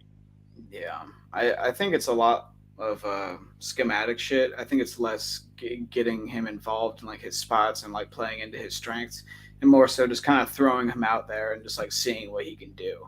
Like we don't really like play for Brandon Clark's offense, even though if we did, the evidence seems to suggest, in my opinion, that he could be really good. Now, a lot of like the efficiency that comes with Brandon Clark that kind of juices his numbers is on shit like offensive rebounds and hustle points, etc. But like there are so many moments of just like hella skill where he's just putting up little floaters here and there. And I don't think I ever saw him miss a floater his rookie year. I don't think I'll see that again, but I'd like to see something approaching that. If we could get to the median between his sophomore and rookie years for the rest of his career in terms of offensive output, then his defensive instincts would be enough in combination with that to carry him to a 10-plus year career. Shout out to the goddamn Grizzlies. I just wrote a piece for them for clutch points again. I am extremely jealous as If we're talking about each other's weeks, we got Mr. New York guy over here. Yeah, that's another. That's I was going to say. Well, Jacob's got it going on with the new car and the healthy dog and everything. I feel like Mojo is a little bit ahead of you in the race for who's doing better lately. You know, in the competition that is life. Seeing your gym setup just completely like put me. I ain't gonna lie, seeing your gym setup, Jacob, it motivated me again to go ahead and start working out. Yeah. Shout out to Richie for giving us $2. Thank you. For the donation. Not that Richie. If it's just $2. Hey man, don't whatever. More like brokey. Am I right? Ridiculous, unappreciative. More like poverty. Am I right? The chat needs to fucking drop tomatoes in this shit because that was atrocious. Yeah, and donate $5 to send tomato emojis. I'm about to put Jacob back in timeout. Milking our audience of money by cyberbullying them. Yeah, Mojo, you got it going on between clutch points and I don't know if we can say exactly what's going on. But you know, your internship in New York is going to be very exciting for you this summer. We're going to be battling sirens. I was thinking over the summer. I was thinking because I kind of want to just go on a road trip with my new car. I might just drive to New York. Yeah, you can do that from where you are. It's only an 8-hour drive for me. See, you know what I was thinking of earlier? I was like, I've been in the mindset of like, well, not in the mindset, but I'm like, this whole situation is so crazy to me. Thanks. I will talk about it more when you're allowed to. Yeah, exactly. But I've been thinking, I was like, randomly, I was like, maybe I should take my car to New York. I don't know if I want to do that because I don't know how the whole parking situation works in New York. And the traffic looks disgusting. It looks like Atlanta times 30, which is hell. So but in my mind, if I was the slightest chance that I do drive, I was like, maybe I could stop by Rusty's house for a day or two because that's like Atlanta to North Carolina is like 4 or 5 hours maybe or some shit like that. And just driving 13 hours straight to New York sounds like not fun whatsoever. So the slightest chance that I use me as a free hotel, cool. Yeah, exactly. Just use you pet Thor and get the fuck out of there. Right. He's really in it for the dog, not even the bed. Yeah. Exactly. But just know that exciting things are going on. And I'm chilling. Yeah. Me and you got a pretty ingenious video concept, I think, down pat that we need to, finish fleshing out and get to publishing. But I think that's a good source of excitement as well. Yeah, that actually is going on. So we're exposing Rusty and all of his terrible tweets. That's our the great video idea we came up with is we're creating an expose on Rusty. a whole analysis on Rusty and his life. It's going to be. You saw like Rusty pays Rudy below the poverty line. Yeah, we're gonna LNU your ass. Right. That's my ultimate leverage on Jacob. If he were to ever wrong me, is that I have this W-2 or 1099, what the fuck, 1099 from him. Which is a fair pay, by the way. Right. It is what we agreed upon. And I've given you bonuses and raises without you asking for it. Right, that's the most fair part of it all, honestly. Just, let's see. I do want to say, because I put it in the ticker and I forgot to bring it up earlier in the pod, I want to backtrack. So, knowing the Nets are in a funk right now and the Celtics don't have Rob Williams, who do you think stands a better chance of making it to the finals between the two? Celtics or the Nets? Celtics or the Nets, right? Probably the Nets. I really think Rob Williams is a loss that's going to hit the Celtics hard because he's their third best player for sure. Damn. I feel like the Celtics role players. I think the difference in this, is if I really think Jayson Tatum is that dude, then I think that it's going to be the Celtics, and that's because of the supporting cast around them is a fuck ton a lot better than the Nets. Their depth is crazy. Yeah, but like Kyrie, KD combined. Yeah, I know. It's not something I'm willing to die on, but I'm just like the Celtics hang their hat on defense. Without Robert Williams, I think they're probably like the 10th best defense in the NBA when they were previously the number one, and it wasn't close.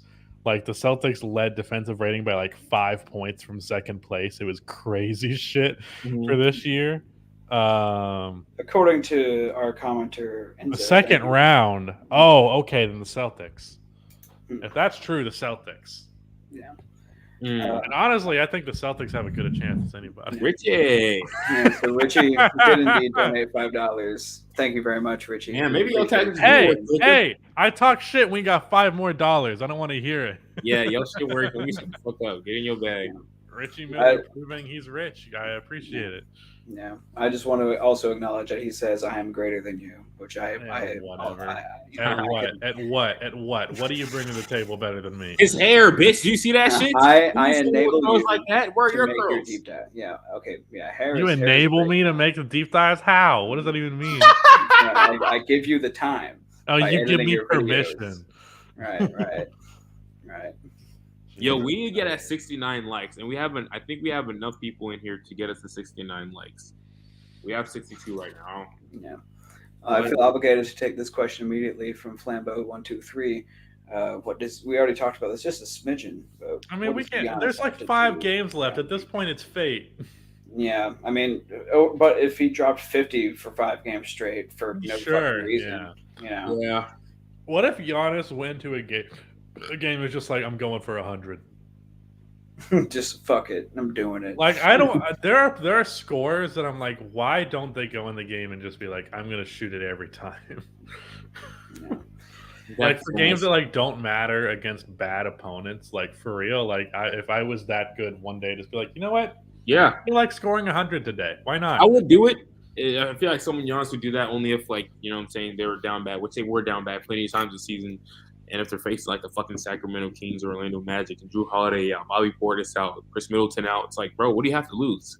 If you lose, then you lose. Okay, cool. But like, you know what I'm saying, dropping 100 would be fine. All for the vibes, though. Yeah. I say so. The remaining games are against the Bulls, Celtics, Pistons, and Cavs. Yeah, I against the Pistons, not the Bulls, please. You can do it against the Pistons. Just plays against Pistons and puts up 100. Fuck it. That's how he wins the MVP. Thank you, Flambeau, for your $5. We really appreciate it. That's not to say he needs to drop 100 to win MVP. Like at this point, I think it's anybody's game, and we're coming down to the wire to where there's really nothing you can do to split the difference. Yeah, exactly. The whole recent recency bias talk is like out the window now. It's like that's okay to do. Sort of feels like with this MVP race. Like Jokic has been on a crazy tear lately to where he's like averaging 30 on 70+% shooting over the last like 7 games. Insanity. So yeah, but like at this point, that's not really gonna skew that much. I mean, I guess because it's so close, it can. But let me grab my water bottle real quick. Yeah. Okay. While he does that, allow me to backtrack just so we can double down on this early prediction before we get to our bona fide predictions later in the week. So are we voting Celtics to be more likely to make it to the finals than the Nets? If Rob Williams is back in the second round, absolutely. Yeah. So we got 2 yeses. The board agrees. Celtics over Nets. I'm a big believer in the Celtics team. Yeah. Speaking of the Nets, we got Kevin Durant owning Nick Wright. Called him Lil Nicky, which is incredible. Mojo, you're our certified reader when you're finished getting refreshed, if you don't mind. I'll stand in for Nick Wright, and then you can be Kevin Durant. Don't feel bad for my bad. Go ahead. You go first. Right. I legit feel for KD. He had to be the second best to LeBron for a decade, and the moment he might have passed LeBron, Giannis passed him. Second player out of high school, second player in the draft, second best player in the NBA for life. Legit awful luck. Yeah, it would be awful to be the second best player in the league for 2 decades. Boy said, don't feel bad for the god. Life has been incredible, little Nicky. Jeez. Yeah, what does Nick Wright think? Does he think this keeps Kevin Durant up at night? Like this is some huge facet of his life? Dude, back in 2014, that's embarrassing. 2016, 2017, I used to, and so many other people I feel like now, used to eat up that whole narrative. Oh, you're the second best player, always been number 2, blah, blah, blah, blah, blah. And all those type of little weird debates that are just so like uber drama filled that like no one gives a fuck about this. But also like I just feel like in general, like fans or media members act like our conversations around these players are what dictate their lives. Like Kevin Durant every day wakes up and goes, "Fuck, I'm the second best player in the NBA." Like what? Like wakes up in his bed that is better than any bed any of us have ever slept in. The biggest bed ever, too. Next to some fine ass woman in his multi-million-dollar mansion. Wakes up, goes out to get breakfast from his personal chef. Final MVP, and then he's like, "God damn it, I'm not the number one player in basketball." Like, are you fucking kidding me? You're insane. Now, I agree. Giannis is better than Kevin Durant, but you think he's going to lose sleep over that if that is the case? Yeah, definitely not. Kevin Durant is a chill dude, and I love his internet presence lately. Now, Kevin Durant has publicly said that he hated being number 2 to LeBron. I'm not saying it's not something that he's thought about. But wasn't he quoted saying, "I'm tired of being number 2"? Yeah, in that interview? I'm not saying it's not something that he's thought of, but like the idea that he is sad, like his poor Kevin Durant. Are you kidding me? Because he's the second best player in the best basketball league in the world, making $38 million a year. What? Putting onto those old nasty narratives, dude. Like no one cares anymore about that shit. Yeah. What kind of Michael Jordan as tortured soul would you need to be to have that actual experience? Yeah, you gotta be fucking psychotic. Like there's a difference between competitive and fucking psychotic, and that's when you get into Michael Jordan territory. Oh, we're at 71 likes now. That is great. Thank you, everybody, for dropping likes. That is better than 35 poetry. Hey man, it's better than clapping. Jacob, you wanted me to share this with everyone on the pod. I haven't watched it, so I hope it's okay. I just want to say I'm sorry for everybody. Read the caption first. Still can't get over the way. This is a Barstool motherfucker, and let me just say I hate every employee at Barstool. Barstool sucks. Still can't get over the way I got treated today from a Bears quarterback. I won't even say his name because that name means nothing. He's lucky he got a picture with me. Jersey Jerry here, just left the GT sports marketing event. You want to talk about a crumb bum scum bum? You're talking about the Chicago Bears quarterback. I won't even say his name because he's that irrelevant to me. That name means nothing. Disrespectful, not humble at all. Asked him for a picture. I got a roll of the eyes, and sure, I guess. Bottom of the barrel type of guy. For all you Bears fans out there, you guys should be ashamed of yourself. You really, really should to call this guy your quarterback. Just a bad guy all the way around. That boy feeling smart. This man's 45. Yeah. Talking about a fucking second-year NFL quarterback who took the photo with you. He didn't say no. He wasn't like, man, fuck off. He was like, all right. Which, do you want him to fucking be like, oh my God, it would be an honor to take a photo with you. Like, this doesn't happen to me 15 times a fucking day. Fuck off. Like, he's Justin Fields, which is what his name is, which is apparently you can't say his name because he means nothing to you, but you still took a fucking photo with him, you little fucking bitch. The audacity to expect Justin Fields to be like, oh man, I got to make this guy's day like he's not a 45-year-old man. Like, I get it if it's a little kid. Like, if you roll your eyes at a little kid, like you're maybe a little bit of a piece of shit. This is a grown-ass dude. Like, this is like a 45-year-old man goes trick-or-treating and gets pissed off when they turn him away. It's like, you're a grown-ass man. Fuck off. I can't believe he's so eager to jump to the conclusion that he's a bad dude all the way around just because he rolled his eyes and, kind of begrudgingly agreed. Like that guy, fuck he's like, that no, guy. I want enthusiastic consent. And I gotta say, I can't think of a more fucking Barstool Sports energy than this dude. So I gotta say, great hire by them for keeping up the brand. Because, pretentious asshole New York fuckboy is, exactly the vibes I'm getting from this dude. Also, hate to do it to him, but this guy looks like a 45-year-old Courage JD. I don't know if either of you guys know who that is, but it's not. It's a streamer. Yeah, that's that pissed me off so much. It's more like dehumanization of athletes type of vein, where it's like you expect this guy to be an entertainment product for you. You expect him to bend over backwards to take a photo with you and be like the most pleasant person alive. Like it's human to be like occasionally not that psyched about taking a photo with the fucking 45-year-old man. I was trying to think of a joke. I couldn't come up with one. Like that happens, man. It was just bad. Like it's so stupid and childish, and he got roasted for it, rightfully. Like a bunch of people ratioing him and shit. It's embarrassing. Like, you're a grown man. Please stop. Goddamn. So, dude. So there's this interesting thing that something interesting happened during the national championship game, and Sir Rudy saw because he watched it. I don't know how to pronounce the name. Baycott, I think. Mm-hmm. As soon as he rolled his ankle and he hurt it again, a Kansas player like just stopped playing basketball and he was just holding it, and he didn't want to go ahead and shoot or get into the offensive set or whatever the fuck they do, and instead he just waited, and like maybe 2-3 seconds later happened, and Baycott finally like he's hopping on one leg onto the other side of the court. And then finally, a UNC player goes ahead and fouls him, and then his center's like yelling at him, "Why the fuck didn't you shoot it?" Because he was wide open for three, and it was 4-5 obviously. And I was like, "Damn, I ain't gonna lie, something like that is like what I would do, and I just want to know you guys' thoughts about that." But at the same time, I'm like, this is the national championship. That's what I would do in a game of pickup.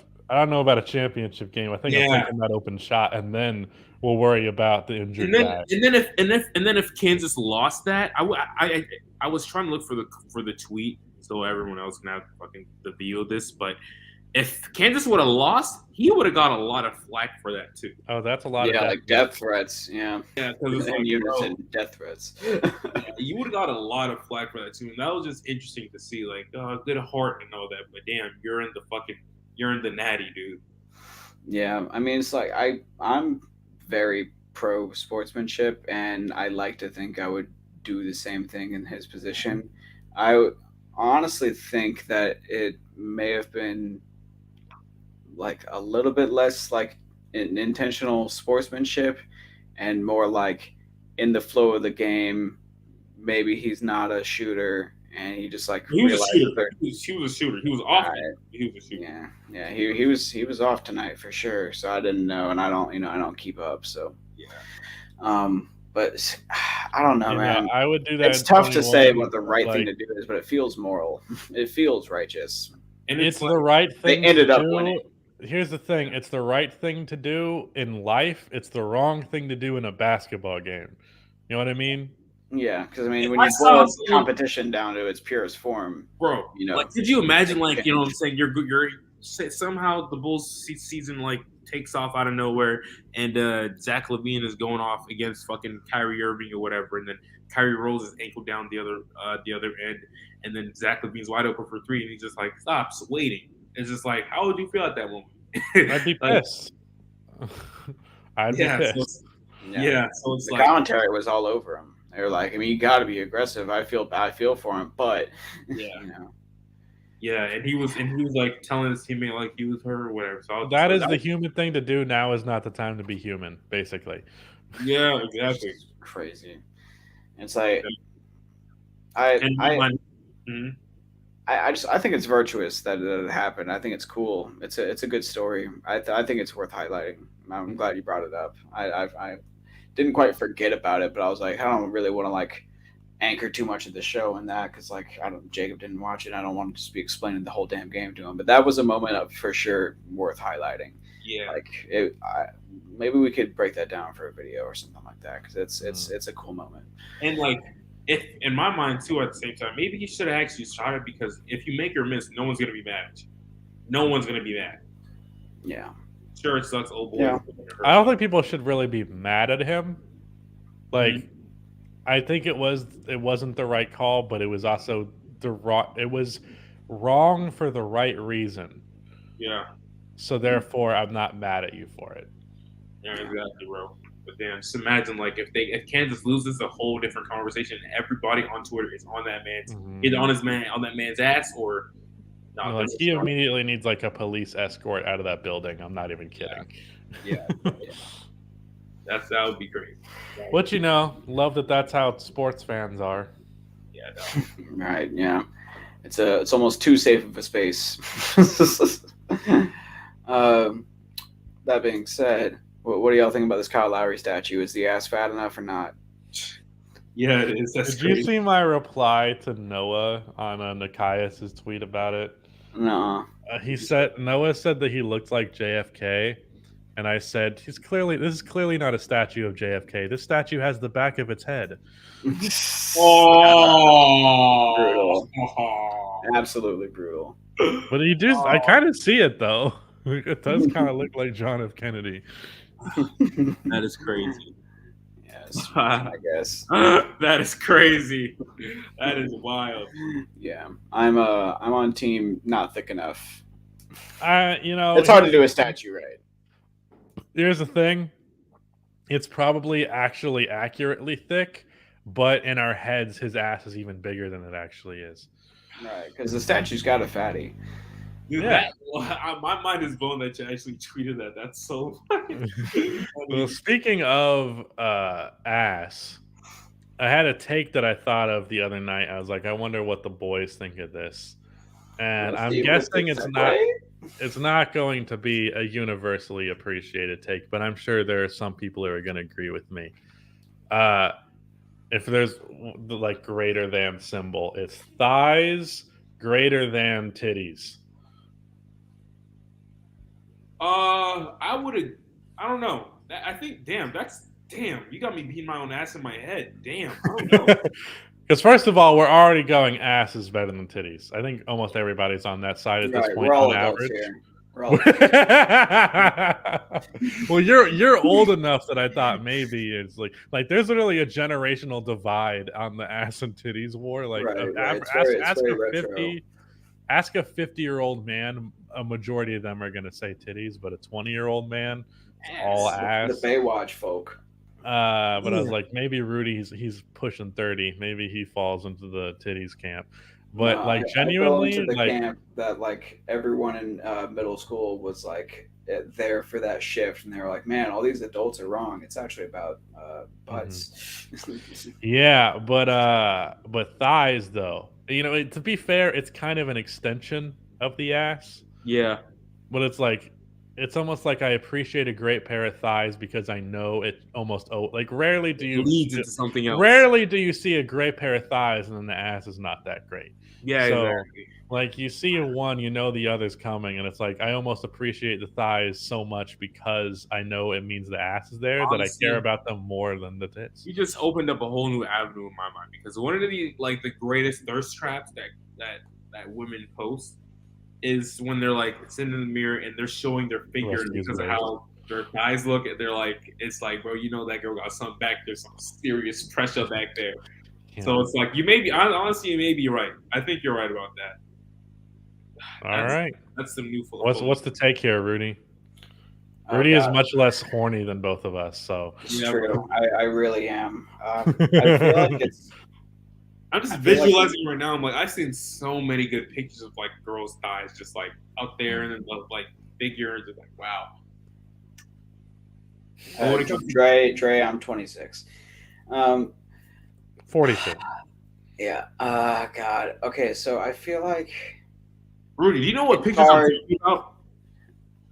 No. Yeah, where you see like thighs from the front, but it means they have a fat ass based on what their thighs are. Yeah, it's like it's a very deadly like thirst trap, and it's like I like it too because it's super like low key because it's like they can't be doing that on purpose. You can angle your phone and all sorts of ways to show your titties. Anybody can do that, but when it comes to backing back there, you either got it or you don't.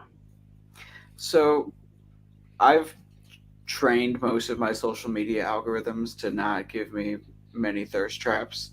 Wow. So my perspective is very skewed. Retweeting Jacob. I'm gonna break that shit. Yeah, my scrolls on TikTok are not horny. They're just kind of annoying. Mine is just 90% ripped women, and it's the best. And that's another tweet I almost brought into the very pro buff women here. God, see, it's for me. I feel like it's hard to imagine like some thighs that are just like inherently unattractive, I guess. But I couldn't imagine weird boobs. I guess facts. I think like an average thigh is better than an average. I feel really uncomfortable saying this, but like you're peeling it out of me. Yeah, this man can't even pretend to be remotely horny. It's fine. It's like I'm sitting here scratching my thin chin, thinking critically when I shouldn't really be scratching like you're in a fucking library surrounded by mahogany. Right. I put this on the docket, but I wasn't going to bring it up because I'm frankly a little bit tired of hearing everyone talk about it. But since it got brought up in the chat, Will Smith. Yeah, I'm also tired of it. I was instantly tired of it. Yeah, dude. I saw a TikTok about it like 2 or 3 days after it happened and said like out loud to myself, just like, I don't care. Just like had like a little meltdown. Legitimately, 30 seconds after I saw the clip, I was like, this is going to be everything for like 3 days. And it's not going to be funny. And it's going to have stupid discourse. And if you want to pull up that Amy Schumer tweet that I put in the group chat, her acting like the slap was like 9/11 is the funniest thing. There's so many people acting like this was some huge dark moment in our timeline. Like, right. What fucking bubble do you live in where watching somebody slap someone is like traumatizing and life-ruining to you? And look at this fucking joke that she was going to say where a woman died by the hands of someone who didn't mean to kill her. Such a tragic, fucked up event when she wants to make a joke about that. But a guy slaps someone on stage and she says she's taking a month off because it was too traumatizing for her. Now, by all means, Amy, take as much time as you please. We don't need you around here. But fuck me, is that some dramatic shit? It was like, to me, it was like only funny if anything. Yeah. But that was what you sent in to the go on. Sorry, I didn't mean to cut you off. It is only funny if anything. But like Will Smith is losing opportunities because of it. People are acting like it was some huge traumatic event. They're like, violence is never the answer. Sometimes it is. Shout out Matt Barnes. But for real, like, to see people acting like it was the biggest deal in the world, it was like the way that people reacted to January 6th, where it was like January 6th of comedians. Like, chill out a little bit. And like, I understand that one at least deserves some level of gravity, but I've just become so apathetic to everything that all I can do is laugh while the world burns. But this shit isn't even worthy of that kind of vitriol. Like, it's nothing. It was a slap. Calm the fuck down. Yeah. Mojo, your thoughts? This is the tweet that you sent in. It's the Mark Wahlberg comp, which is absolutely fair. I think the Jared Leto comp is also something that's funny. I think Hollywood in general. Because at least Mark Wahlberg, that shit happened when he was 19 in the 70s. Yeah. Jared Leto's doing that shit today. Yeah. Machine Gun Kelly tweeted that shit when he was 19, and he's like not even 30 yet. Yeah. I don't know if you know what I'm talking about. I don't, actually. He has some pedo tweets when he was 19. Nice. Before he was famous. Yeah, I'm done with this, dude. Like, we talked about it in fucking class, dude, and then my classmates going, why? Does it have to, like, your teacher brought it up, or is just like other students? Yeah, it's my advanced media writing class. Like, media class, she always mentions like whatever's happening in the news, whatever. And for me personally, it was interesting too, because like I watch, like, I'm fans of both, whatever, blah blah blah. And just these two have an interaction like that was interesting. But like after like day 3, I'm like, okay, cool. Like, I'm done talking about it or thinking about it or anything of that nature. But like, he had every student say, not every student, but whoever had something to say about it, he let them speak. Some dude at like towards the front of the class was like dying on Hill was like, oh, you shouldn't have slapped him. Oh, it's assault. That's literally a crime. Blah blah blah. Oh, It's like what's really fucking funny is the comedians acting like they were all gonna get instantly punched now because of what Will Smith did. Yeah. Comedians are a bunch of fucking babies, and the irony of them treating audiences like their children all these years. Meanwhile, they're shitting their diaper at fucking Will Smith smacking Chris Rock. All I got to say is violence is the answer sometimes. That's all I got to say. Violence is never the answer, but sometimes it is. Yeah, exactly. Straight up, dude. Not a big deal. Matt Barnes, always speaking truth. All right, well, let's get into the main story of the podcast, if you will. And that is everyone becoming literate to the fact that Donovan Mitchell hates Rudy Gobert with using on-court evidence. So this tweet and others like it have more or less gone viral on NBA Twitter, showing how Donovan Mitchell only averages 2 passes per game, not assists, passes per game to Rudy Gobert, despite both of them playing big minutes together all the time. Another thing that is hilarious is someone followed that up with, and Donovan averages 3 turnovers a game. So that means he passes it to the opposing team more than he passes it to Rudy Gobert. Yeah. That's crazy. I saw this one and I thought it was pretty good. Freaking Joe Ingles having more passes to Rudy Gobert than Donovan Mitchell, and you know, he has played basketball with him in over 2 months. I know that's some crazy shit that happened. But yeah, everyone knows that the Jazz video are topic fake late contender. This late in the season, giving a video topic like that, I appreciate it. You know, it's not just Donovan Mitchell. I've seen a lot of people bitching about how Rudy Gobert does not get enough. Like, there's multiple clips you can find of Rudy just like in perfect positioning for an easy bucket, and then the team just doesn't pass it to him. Like, I realize it's fun to shit on Rudy Gobert, but people act like he has no ability around the rim, and it's embarrassingly wrong. Like, the guy is extremely efficient at the basket, and if you have an opportunity for him right next to the rim, pass it to him, because he shoots over 70% at the rim, and he averages like 16 points per game. Like, people act like Rudy can do nothing on offense just because he doesn't have a post fadeaway. He's like one of the most effective, he's one of the most efficient offensive players in the game. Like, when you look at it from a strictly statistical standpoint, he's like the most like dominant player down there. Yeah, and I'm not saying Rudy Gobert needs 5 post touches a game, but if he has a guard on him in deep post position, pass him the fucking ball. Yeah, he's obviously not comparable to like Joel Embiid, right? Joel Embiid has like several more moves and like strength and everything else, but in terms of like strict efficiency, Rudy Gobert doesn't take as many, you know, jumpers and stuff like that, and he only works directly underneath the basket more or less, and he's incredible down there. I like what you were saying about it on Twitter earlier, Mojo, about how he would be a great fit on the Hawks, because I mean, that's just like, you know, that's worth like at least 3 Clint Capellas, right? A Rudy Gobert. Hawks, Dallas Mavericks, any fucking superstar, any superstar guard with a special passing ability, like, he's taking that team to another level easily. Yeah, but the Jazz are absolutely falling apart. It's funny because at one point, I think last season, maybe I'm behind on what is and is not one season in the NBA, but were they not like the best team? Like they were kind of like the Suns, more or less, you know, like they are right now. But like a year, maybe even 2 ago, where the Jazz are just like, well, yeah, we know they're not contenders, but they're the best team in basketball. You know, just because they're the Jazz, we trust that they're going to fall apart in the playoffs.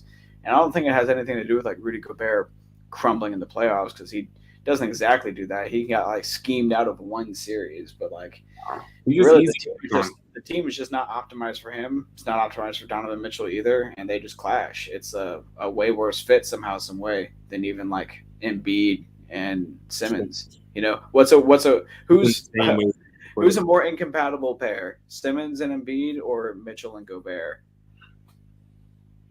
I would probably put Simmons and Embiid still. Yeah, I guess, but like, I mean, in terms of just the Jazz are going to fall apart. It seems shown.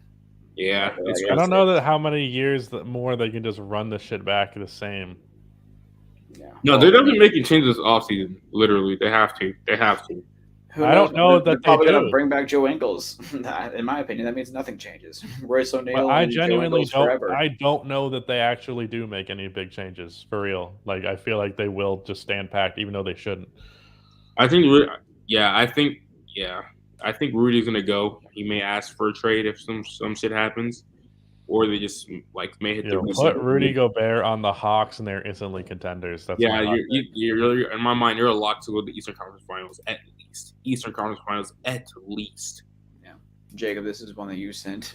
It's a relevant. I have nothing to add to this. It's just a great tweet. Truly, it is a great tweet. I don't know why I haven't liked it yet. And for context, Parler is like a conservative social media app. Oh, okay. That's so fucking funny. What the fuck? They made it after like Trump got banned from Twitter, so they're like, this is where the conservatives can live. Oh, what the fuck? I had no idea that. But if we want to do that with the country, I won't complain. You guys can have Texas, and then the rest of us will live in the real world. Texas and Florida. Well, we need them to be like together. We'll begrudgingly hold on to Florida. Yeah, if you wanted to like connect those states like through land somehow, I think you would have to sacrifice New Orleans. Or you could just like have a tiny strip of land from the entire bottom. You don't call it the East Coast for the bottom. What the hell would you call that? The Gulf Coast. The Gulf Coast. Little strip of the entire Gulf Coast for one road to connect them. Yeah, but with that, we're approaching the 2-hour mark. We talked about the Jazz for 30 seconds. They're the topic of the video. I mean, what more is there to say? I mean, like, honestly, like, it's like they hate each other. Donovan Mitchell doesn't pass to Gobert. They're probably going to break up this offseason. What do you think is the interesting question that nobody is going to ask except for me until the time actually comes? What's the landing spot for Mike Conley? Oh, wow. That's actually a good point. Memphis reunion? Yeah, just have him replace Tyus Jones. For real, though, that's not a bad idea. The Knicks going to fuck around throw him a bag. Because he could play alongside Ja Morant for a good chunk of minutes. For sure. He could do just as good as Melton on average and Tyus Jones put together, I guess, on his best days. But I thought Mike Conley is a little bit cooked. I haven't watched a ton of Jazz games, but what I've heard, he's still good. Well, here's the thing. He was really cooked his first year in Utah, and then he figured it out. Like he was just literally adjusting to not living in Memphis anymore. He ran a pick and roll where his center couldn't pop, and he was like, "What do I do?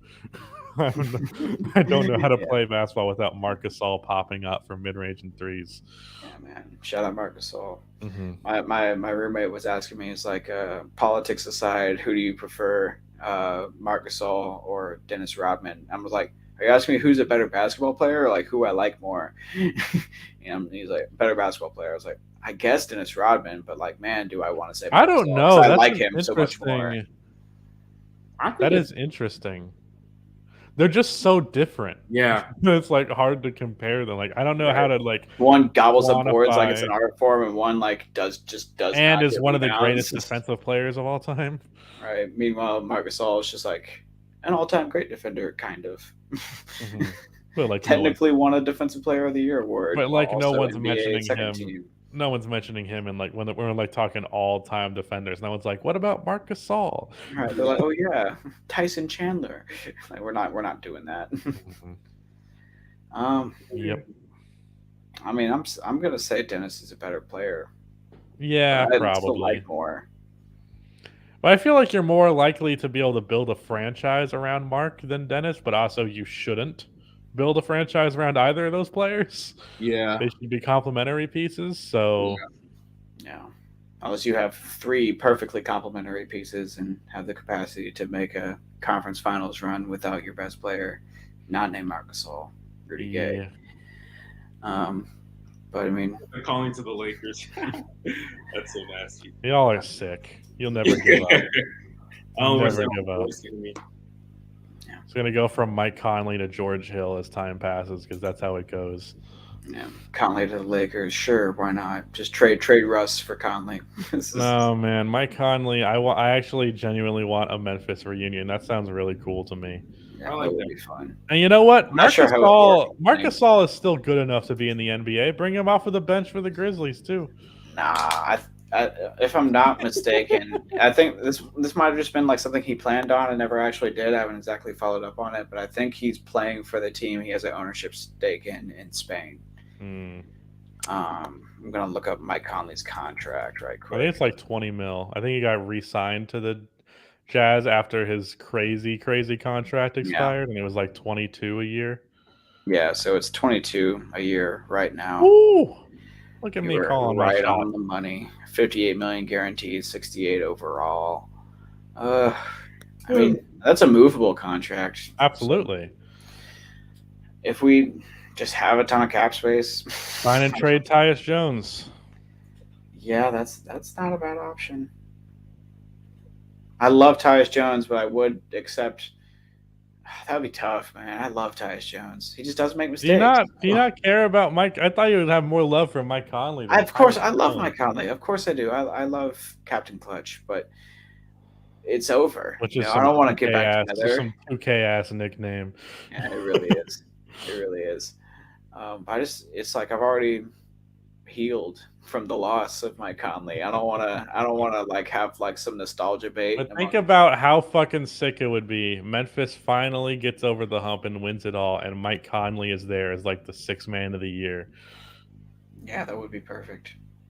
All right, I guess we've arrived at the conclusion of the show. Advocate for Mike Conley to return to the Grizzlies for some reason. All right, bye everyone.